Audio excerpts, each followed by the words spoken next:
Waves media తెలుగుకి స్వాగతం. అన్నమయ్య జిల్లా మదనపల్లె విలేకరుల సమావేశంలో నిస్సార్ అహ్మద్ మాట్లాడుతూ, రాయలసీమ ప్రాంతానికి సాగు, తాగునీరు అందించిన ఏకైక ముఖ్యమంత్రిగా చరిత్రలో స్థానం సంపాదించింది దివంగత ముఖ్యమంత్రి వైఎస్ రాజశేఖర రెడ్డి మాత్రమే అని మదనపల్లె వైసీపీ సమన్వయకర్త నిస్సార్ అహ్మద్ పేర్కొన్నారు.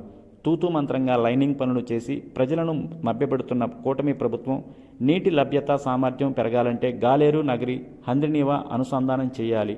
2004లో వైఎస్ రాజశేఖర రెడ్డి ఉమ్మడి ఆంధ్రప్రదేశ్ ముఖ్యమంత్రి అయిన వెంటనే హంద్రినీవా కాలువ నిర్మాణం చేపట్టారని వివరించారు. హంద్రినీవా కాలువ నిర్మాణం కోసం 2 దశలలో 6,800 కోట్లు మంజూరు చేసి రాయలసీమ ప్రాంత ప్రజల కలల సాకారమైన హంద్రినీవా ప్రాజెక్టు నిర్మాణం శ్రీకారం చుట్టారు. ఇందులో ప్రధాన కాలువలు, లిఫ్ట్ రిజర్వాయర్లు పూర్తి చేశారు. దివంగత ముఖ్యమంత్రి రాజశేఖర రెడ్డి ముఖ్యమంత్రిగా ఉన్న సమయంలోనే 85% పనులు పూర్తి అయ్యారని అన్నారు.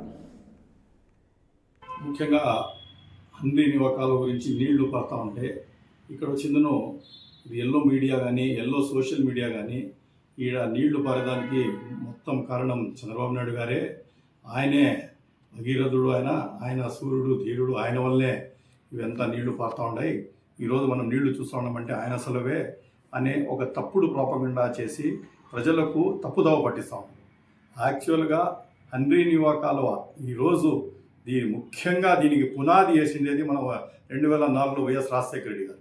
వైఎస్ రాజశేఖర రెడ్డి గారు దగ్గర 2 ఫేజెస్లో ఆయన సీఎం అయిన తర్వాత 2004లో ఆయన ఏం చేశాడంటే 2 ఫేజెస్లో హంద్రీ నివా కాలువను శాంక్షన్ చేసి 6,800 కోట్లు జలయజ్ఞం పేరుతో ఆయన అప్పుడు ఉమ్మడి స్టేట్కంతా జాయింట్ సీఎంగా ఉండేటప్పుడు ప్రతి చోట ఆయన వచ్చిందను జలయజ్ఞం పేరుతో చాలా వరకు ఇరిగేషన్ ప్రాజెక్ట్స్ వరకు చాలా వరకు ఇరిగేషన్ ప్రాజెక్ట్స్ సాంక్షన్. దాంట్లో భాగంగా హంద్రీ నివా కూడా 6,800 కోట్లు 2 ఫేజెస్లో ఆయన ఇది చేసి ఆయన పీరియడ్లో 2009 వరకు ప్రధాన కాలువలు పూర్తి చేసి లిఫ్ట్ రిజర్వాయర్స్ కూడా పూర్తి చేసి 2000 నాటికి దగ్గర 85% వర్క్స్ అన్ని కంప్లీట్ చేయడం జరిగింది.